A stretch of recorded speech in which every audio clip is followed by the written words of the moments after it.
Assalamualaikum warahmatullahi wabarakatuh. Perkenalkan, nama saya Wahyu Putri Ambar Arum, mahasiswi Program Studi Pendidikan Biologi Universitas Tidar.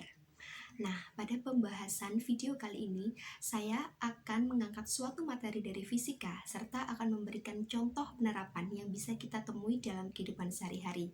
Nah, kepo nggak materi apa yang akan saya angkat pada video kali ini? Materinya yaitu tentang suhu dan kalor.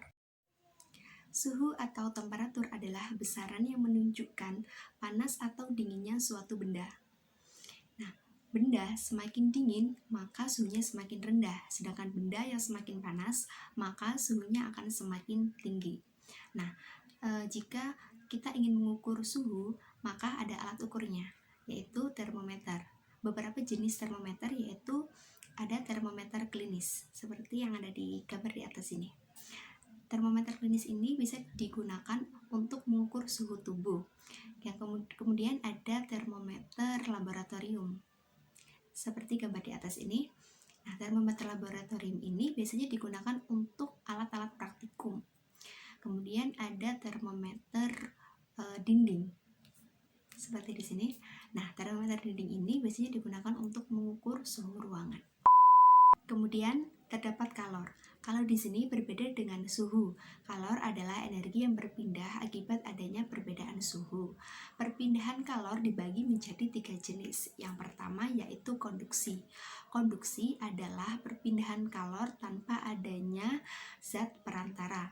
Kemudian yang kedua yaitu konveksi. Konveksi adalah perpindahan kalor yang disertai adanya perpindahan partikel-partikel zatnya. Kemudian yang ketiga yaitu radiasi. Radiasi adalah perpindahan energi kalor dalam bentuk gelombang elektromagnetik. Nah, dalam pembahasan penerapan suhu dan kalor, saya akan mengambil contoh dari konveksi, yaitu mengenai air yang mendidih. Jenis panci yang saya gunakan menggunakan tutup yang terbuat dari kaca, sehingga memudahkan kita untuk mengetahui proses penguapan yang terjadi.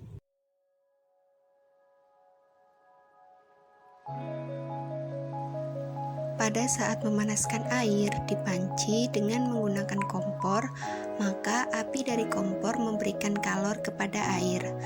Beberapa saat kemudian, air akan menjadi hangat dan akhirnya menjadi panas. Hal ini berarti air mengalami kenaikan suhu.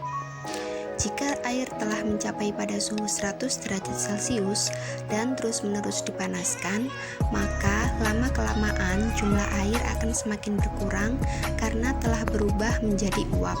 Dengan kata lain, jika suhu zat telah mencapai titik didih, maka kalor yang diberikan digunakan untuk mengubah wujud. Semakin banyak jumlah air yang dipanaskan, maka waktu yang diperlukan semakin banyak, sehingga dapat disimpulkan bahwa kalor yang diberikan sebanding dengan perubahan suhu suatu zat dan juga sebanding dengan massa zatnya.